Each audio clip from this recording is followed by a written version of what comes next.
The desert outside Dry Hollow had a way of swallowing sound, as if even screams were afraid to linger there, and that was exactly why they chose it. 3 men with dust-covered hats and hearts even drier than the land beneath their boots. They dragged her there just before sunset, when the sky burned orange and the wind began its nightly whisper, masking whatever cruelty followed. Her name was Eliza Hart, though no one in town had bothered to remember it after the rumors began. Rumors of stolen gold, of betrayal, of a woman who knew too much. Her wrists were bound, her dress torn from the struggle, and her lips cracked from hours without water. But her eyes still held something stubborn, something unbroken.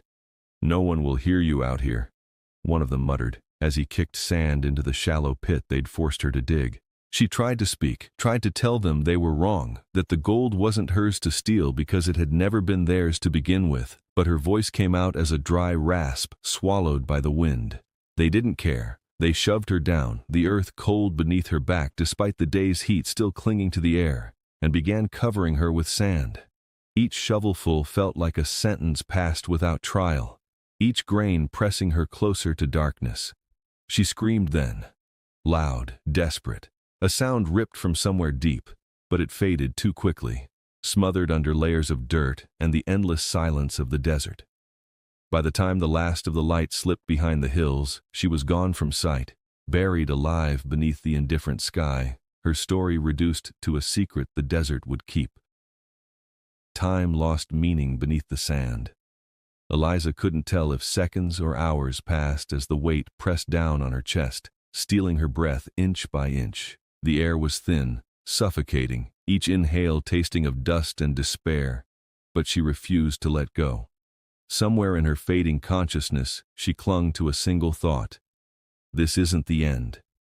Her fingers clawed weakly against the earth above her, nails breaking, skin tearing, but the sand only shifted and settled heavier, as if mocking her effort. Memories flickered, her father teaching her to read the stars, her mother's laugh echoing through their small cabin, the promise she had made to herself when everything was taken from her, that she would survive no matter the cost. And so she did the only thing left to her. She whispered. Not a scream, not a cry, but a soft, desperate plea carried on the faintest thread of breath. "Help!" It was barely a sound, more a thought than a voice, slipping through the cracks of the earth above her. The desert wind moved across the sand, shifting grains ever so slightly, carrying that whisper into the vast emptiness. It should have been lost, just another forgotten echo in a place where nothing survived for long, but fate, like the desert, had its own hidden currents, and somewhere beyond the dunes, a rider paused. He had been traveling alone for days, a man known only by the silence he carried with him, a cowboy with no name anyone could agree on, no past anyone could confirm, and eyes that seemed to see more than they should.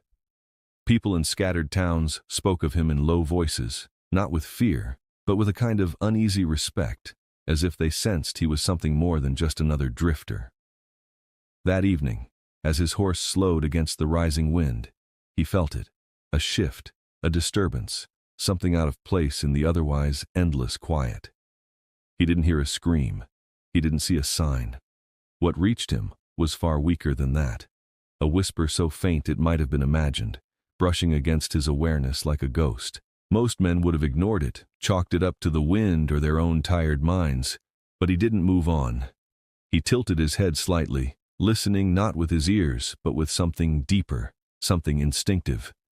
Then, without a word, he turned his horse toward the dunes. The animal resisted at first, hooves sinking into the soft sand, but the rider urged it forward with calm persistence. The sky darkened, the first stars appearing overhead, and still he rode, guided by nothing more than a whisper that should not have existed. When he finally stopped, it was in a place that looked no different from any other stretch of desert. Endless sand, scattered rocks, silence. But he knew.